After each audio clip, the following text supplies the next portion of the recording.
O Livro dos Médiuns. Segunda parte. Capítulo 19. Papel do médium nas comunicações espíritas. Quando o médium exerce sua faculdade, está num estado perfeitamente normal. Algumas vezes está num estado de crise mais ou menos pronunciado. É isso que o fatiga e por isso tem necessidade de repouso. Mas, frequentemente, seu estado não difere sensivelmente do estado normal, principalmente entre os médiuns escreventes. As comunicações escritas ou verbais podem também provir do espírito do próprio médium? A alma do médium pode se comunicar como a de qualquer outro, se goza de certo grau de liberdade, recupera suas qualidades de espírito.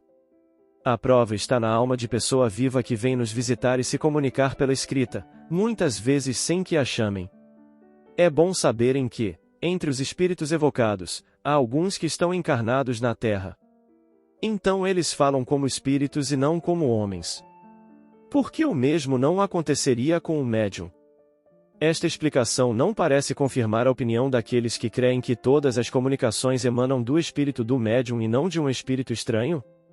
Estão errados só em serem absolutos, porque é certo que o espírito do médium pode agir por si mesmo, mas isso não é razão para que outros espíritos não atuem também por seu intermédio. Como distinguir se o espírito que responde é o do médium ou um estranho? Pela natureza das comunicações. Estude a circunstância e a linguagem e distinguirá.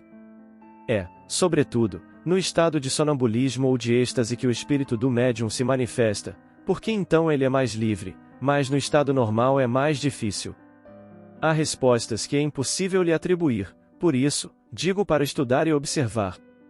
Nota que quando falamos com uma pessoa, distinguimos facilmente o que ela fala e o que é apenas um eco, com os médiuns é a mesma coisa. Desde que o espírito do médium pôde adquirir, em existências anteriores, conhecimentos que esqueceu sob seu envoltório corporal, dos quais se lembra como espírito, não pode tirar de seu próprio interior as ideias que parecem ultrapassar o alcance de sua instrução? Isso acontece às vezes no estado de crise sonambúlica ou estática, mas, ainda uma vez, há circunstâncias que não permitem a dúvida. Estuda bastante e medita. As comunicações provenientes do espírito do médium são sempre inferiores às do espírito estranho? Sempre, não, porque o espírito estranho pode ser de ordem inferior à do médium e por isso falar menos sensatamente. Vê-se no sonambulismo, porque aí é o espírito do sonâmbulo que se manifesta e que diz muitas vezes coisas muito boas. O espírito que se comunica por um médium transmite diretamente seu pensamento, ou esse pensamento tem por intermediário o espírito encarnado no médium? É o espírito do médium que é o intérprete, porque é ligado ao corpo que serve para falar. É necessário um elo entre os senhores e os espíritos estranhos que se comunicam, como é necessário um fio elétrico para transmitir uma notícia ao longe, e na ponta do fio, uma pessoa inteligente que a receba e a transmita.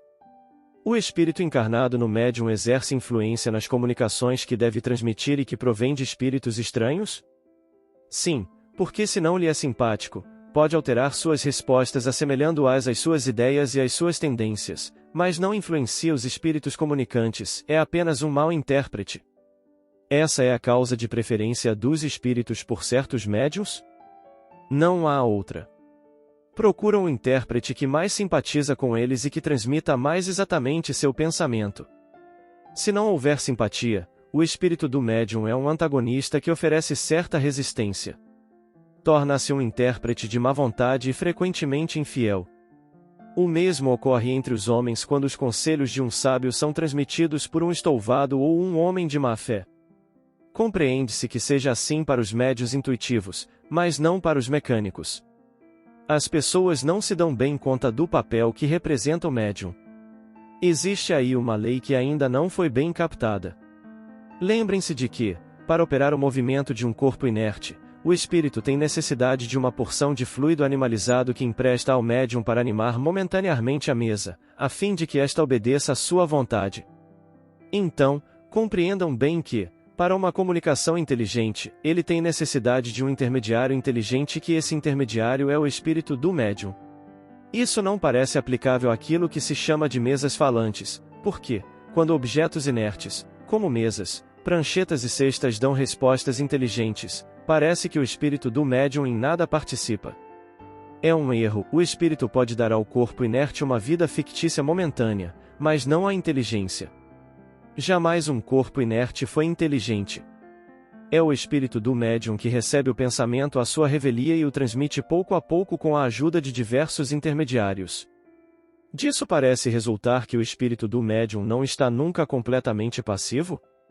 Está passivo quando não mistura suas ideias àquelas do espírito estranho, mas não é nunca absolutamente passivo. Seu concurso é sempre necessário como intermediário, mesmo no que chamam de médiuns mecânicos. Não há mais garantia de independência no médium mecânico que no intuitivo? Sem dúvida nenhuma e, para certas comunicações, um médium mecânico é preferível, mas isso se torna indiferente, segundo as circunstâncias. Quero dizer que há comunicações que reclamam menos precisão. Entre os diferentes sistemas sugeridos para explicar os fenômenos espíritas, há um que consiste em crer que a verdadeira mediunidade está num corpo completamente inerte, em uma cesta ou em um papelão, por exemplo, que serve de instrumento, que o espírito estranho se identifica com esse objeto e o torna não somente vivo, mas inteligente. Daí o nome de médiuns inertes dados a esses objetos. Que pensariam disso? Não há senão uma palavra a dizer sobre isso. É que, se o espírito tinha transmitido a inteligência ao papelão ao mesmo tempo que a vida, o cartão escreveria sozinho sem o concurso do médium.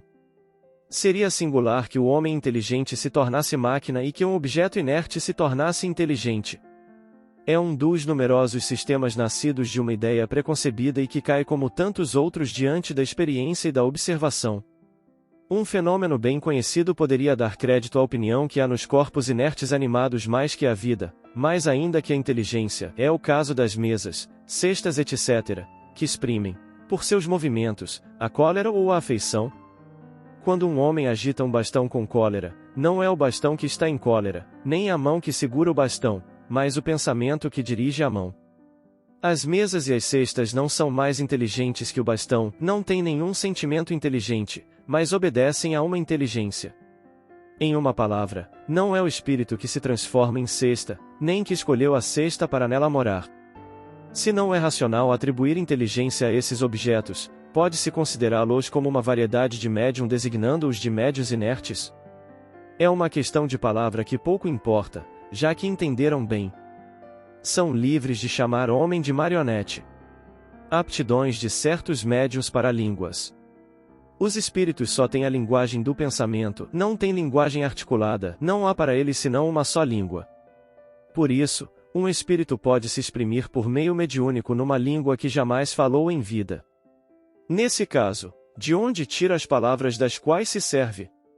Você mesmo acaba de responder sua pergunta dizendo que os espíritos têm uma só língua, que é a do pensamento. Essa língua é compreendida por todos, tanto pelos homens como pelos espíritos. O espírito errante, dirigindo-se ao espírito encarnado do médium, não lhe fala em francês, nem em inglês, mas a língua universal que é aquela do pensamento. Para traduzir suas ideias numa linguagem articulada, transmissível, tira suas palavras do vocabulário do médium. Se é assim, o espírito não deveria poder se exprimir senão na língua do médium, enquanto se vê escrever em línguas desconhecidas deste último. Não há aí uma contradição? Note, em primeiro lugar, que todos os médiuns não são igualmente aptos a esse gênero de exercício, e em seguida que os espíritos não se prestam a isso senão acidentalmente, quando julgam que isso pode ser útil. Mas para as comunicações usuais e de certa extensão preferem se servir de uma língua familiar, porque apresenta menos dificuldade material a vencer. A aptidão de certos médiuns de escrever numa língua que lhe é estranha não viria de que essa língua lhe seria familiar em outra existência da qual conservam a intuição? Isso pode acontecer, mas não é uma regra. O espírito pode, com algum esforço, vencer momentaneamente a resistência material que encontra. É isso que acontece quando o médium escreve, na sua própria língua, palavras que não conhece. Uma pessoa que não sabe escrever poderia escrever como médium? Sim, mas compreende-se aí uma grande dificuldade mecânica a vencer. A mão não tem o hábito do movimento necessário para formar as letras. O mesmo acontece entre os médiuns desenhistas que não sabem desenhar. Um médium muito pouco inteligente poderia transmitir comunicações de ordem elevada? Sim, pela mesma razão que um médium pode escrever numa língua que não conhece.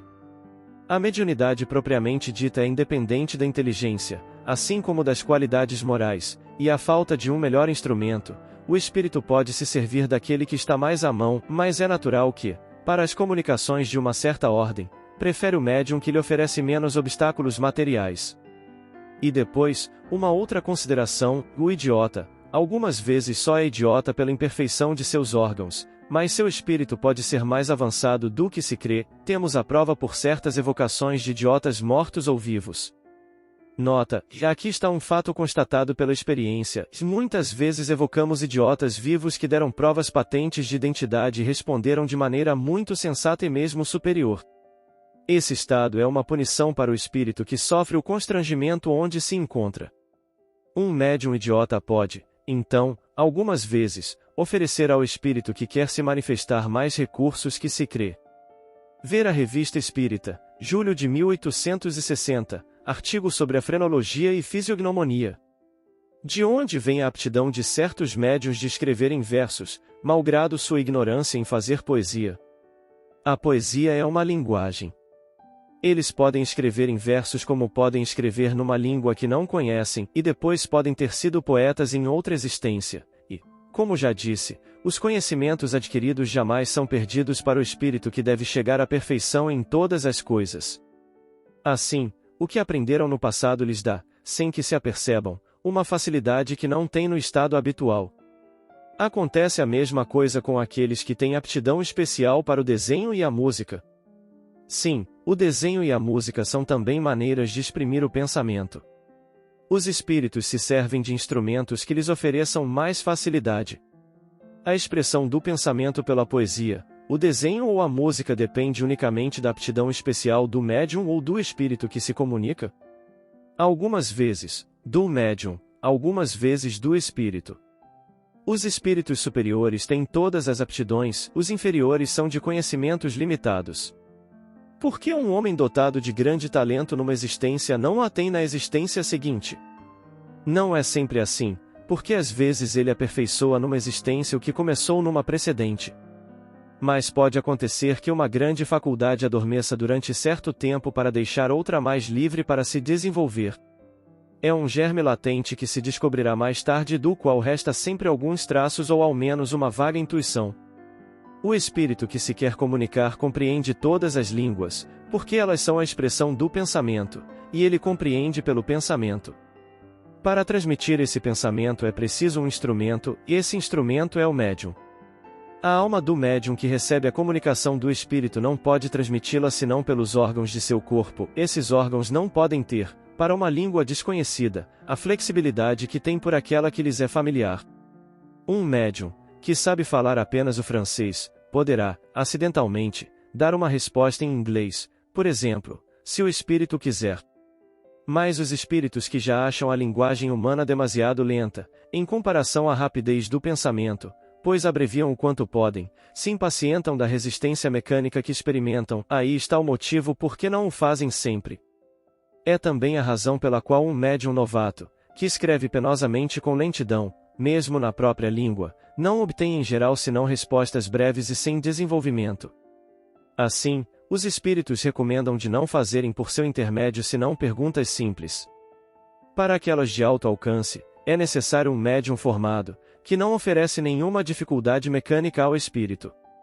Não tomaríamos para leitor um estudante que apenas soletra. Um bom operário não gosta de se servir de maus instrumentos. Juntemos outra consideração de grande gravidade no que diz respeito às línguas estrangeiras. Os ensaios desse gênero são sempre feitos com o objetivo de curiosidade e experimentação. Nada é mais antipático aos espíritos que as provas às quais se ensaia submetê-los. Os espíritos superiores jamais se prestam a isso e se afastam desde que se quer entrar nesse caminho. Tanto gostam das coisas úteis e sérias quanto lhes repugna se ocupar de coisas fúteis e sem sentido. Dirão os incrédulos, para nos convencer, e esse objetivo é útil, pois pode ganhar adeptos para a causa dos espíritos. A isso os espíritos respondem, e nossa causa não tem necessidade daqueles que têm demasiado orgulho para se crer indispensáveis. Chamamos a nós aqueles que nos querem e são muitas vezes os menores, os mais humildes. Jesus fez os milagres que lhe pediam os escribas e de quais homens se serviu para revolucionar o mundo? Se querem se convencer, terão outros meios que não os de exigências. Comecem primeiro por se submeter. Não está na ordem das coisas o estudante impor sua vontade ao mestre. Resulta daí que, exceto algumas exceções, o médium toma o pensamento dos espíritos pelos meios mecânicos que estão à sua disposição e que a expressão desse pensamento pode e deve mesmo, o mais frequente, se ressentir da imperfeição desses meios. Assim, o homem inculto, o camponês, poderá dizer as mais belas coisas, exprimir os pensamentos os mais elevados, os mais filosóficos, falando como um camponês, porque, sabe-se, para os espíritos o pensamento domina tudo. Isso responde à objeção de certos críticos a respeito das incorreções de estilo e de ortografia, que se pode ter ao reprovar os espíritos, e que podem vir do médium tanto quanto do espírito. É uma futilidade dar atenção a semelhantes coisas. Não é menos pueril querer reproduzir essas incorreções com minuciosa exatidão, como vimos algumas vezes. Pode-se corrigi-los sem nenhum escrúpulo, a menos que sejam característica do espírito que se comunica, no caso será útil conservá-las como prova de identidade. É assim, por exemplo, que vimos um espírito escrever constantemente Julie, sem S, falando a seu neto, porque, em vida, escrevia dessa maneira, ainda que o neto, que servia de médium, soubesse perfeitamente escrever seu nome. A dissertação seguinte, dada espontaneamente por um espírito superior, que se revelou por comunicações de ordem mais elevada, resume da maneira mais clara e mais completa a questão do papel dos médiuns, qualquer que seja a natureza dos médiuns escreventes, que sejam mecânicos, semimecânicos ou simplesmente intuitivos, nossos procedimentos de comunicação com eles não variam essencialmente.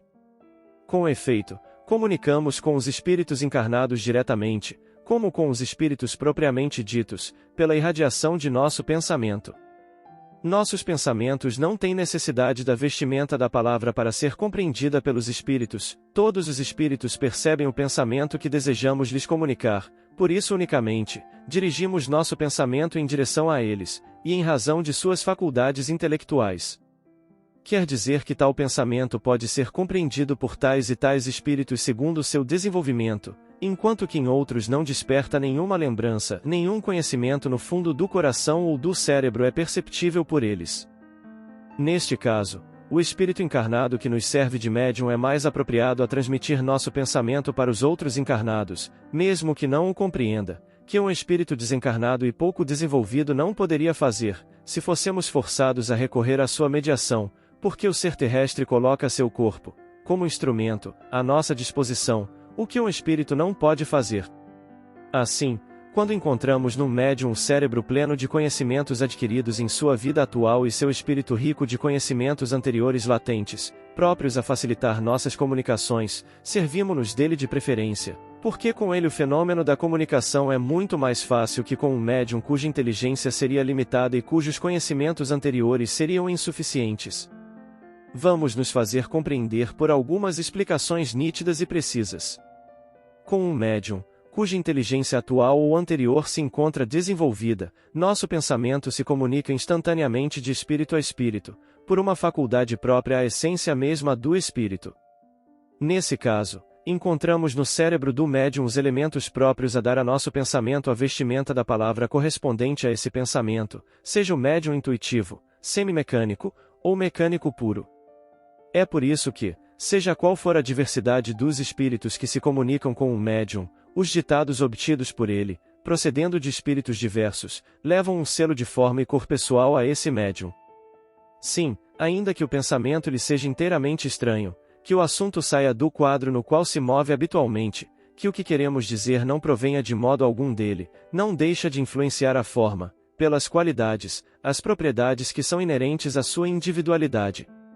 É absolutamente como quando se olha diversas paisagens com lunetas coloridas, verdes, brancas ou azuis, mesmo que os lugares ou objetos olhados sejam diferentes e independentes uns dos outros, exibem sempre uma coloração que provém da cor das lunetas. Ou melhor, comparemos os médios a esses frascos cheios de líquidos coloridos e transparentes que se vê nas mostras das farmácias. Pois bem, somos como pontos de luz que iluminamos certas paisagens morais, filosóficas e internas, através de meios azuis, verdes ou vermelhos, de tal sorte que nossos raios luminosos, obrigados a passar através de vidros mais ou menos lapidados, mais ou menos transparentes, quer dizer por médiuns mais ou menos inteligentes, não chegam sobre os objetos que queremos iluminar, senão emprestando a cor, ou melhor, a forma própria e particular a esses médiuns. Enfim, para terminar, uma última comparação: nós, espíritos, somos como compositores de música que compusemos ou queremos improvisar uma área e temos à mão apenas um piano, ou um violino, ou uma flauta, ou um fagote ou um apito barato. É incontestável que, com o piano, a flauta, ou o violino, executaremos nosso trecho de maneira bem compreensível para nossos ouvintes, ainda que os sons provenientes do piano, do fagote ou da clarineta sejam essencialmente diferentes uns dos outros, nossa composição será sempre a mesma, nas diversas variações dos sons. Mas, se tivermos à nossa disposição apenas um apito barato ou um funil de folha, aí estará a dificuldade. Quando somos obrigados a nos servir de médiuns pouco desenvolvidos, nosso trabalho se torna bem mais longo, bem mais penoso, porque somos obrigados a utilizar recursos incompletos, o que é uma complicação para nós, porque então somos forçados a decompor nossos pensamentos e proceder, palavra por palavra, letra por letra, o que é um aborrecimento, uma fadiga e um entrave real à prontidão e ao desenvolvimento de nossas manifestações. Somos felizes de encontrar médiuns bem apropriados, bem aparelhados, munidos de material prestes a funcionar, bons instrumentos em uma palavra, porque então nosso perispírito, agindo sobre o perispírito daquele que mediunizamos, tem apenas de dar um impulso à mão que nos serve de porta-caneta ou de porta-lápis, enquanto que, com médiuns mal dotados, somos obrigados a fazer um trabalho análogo àquele que fazemos quando nos comunicamos por pancadas, quer dizer, apontando letra por letra, palavra por palavra, cada uma das frases que formam a tradução dos pensamentos que queremos comunicar. É por essas razões que nos dirigimos às classes esclarecidas e instruídas, para a divulgação do espiritismo e o desenvolvimento das faculdades mediúnicas escreventes, ainda que seja entre essa classe que se encontram os indivíduos mais incrédulos, os mais rebeldes e os mais imorais. Por isso deixamos hoje aos espíritos brincalhões e pouco desenvolvidos o exercício das comunicações tangíveis de pancadas e de transportes, que os homens pouco sérios preferem à vista de fenômenos que chocam seus olhos e seus ouvidos, aos fenômenos puramente espirituais, puramente psicológicos. Quando queremos proceder por ditados espontâneos, agimos sobre o cérebro, sobre os arquivos do médium, e juntamos nosso material com os elementos que ele nos fornece, e isso inteiramente à sua revelia. É como se tirássemos de sua bolsa a quantia que aí pudesse ter e que arranjássemos as diferentes moedas seguindo a ordem que nos parecesse a mais útil a mais quando o médium quer nos interrogar de tal ou tal modo. É bom que reflita seriamente, a fim de questionar de uma maneira metódica, facilitando assim nosso trabalho de resposta. Como foi dito em uma instrução precedente, o cérebro das pessoas está num estado de desordem inextricável, e nos é tão penoso quanto difícil nos mover no dédalo de seus pensamentos.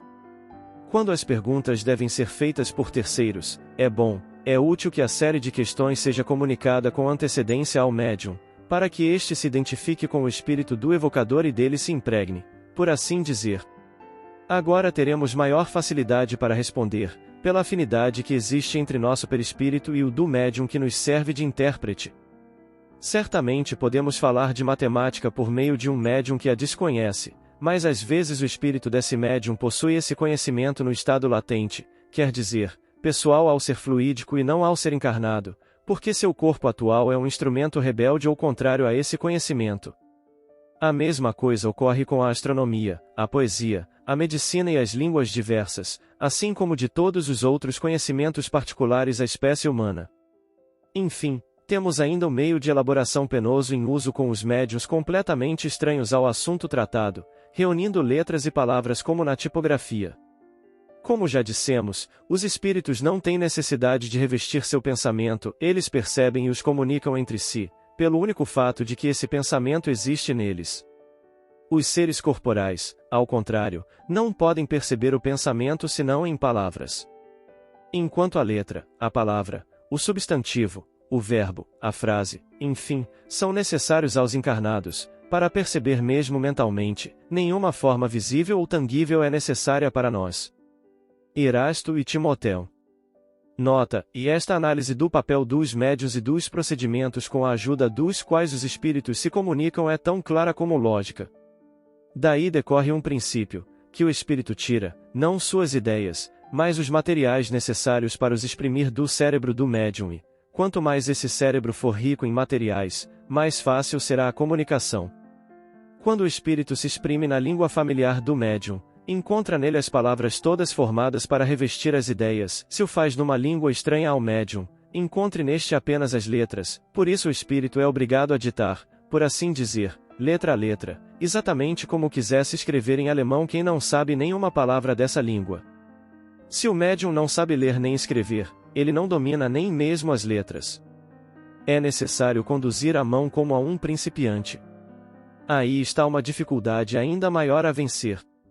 Esses fenômenos são possíveis e deles há numerosos exemplos, mas compreende-se que essa maneira de proceder pouco combine com a extensão e a rapidez das comunicações e que os espíritos devem preferir os instrumentos mais fáceis, ou, como dizem, mais bem aparelhados em seu ponto de vista.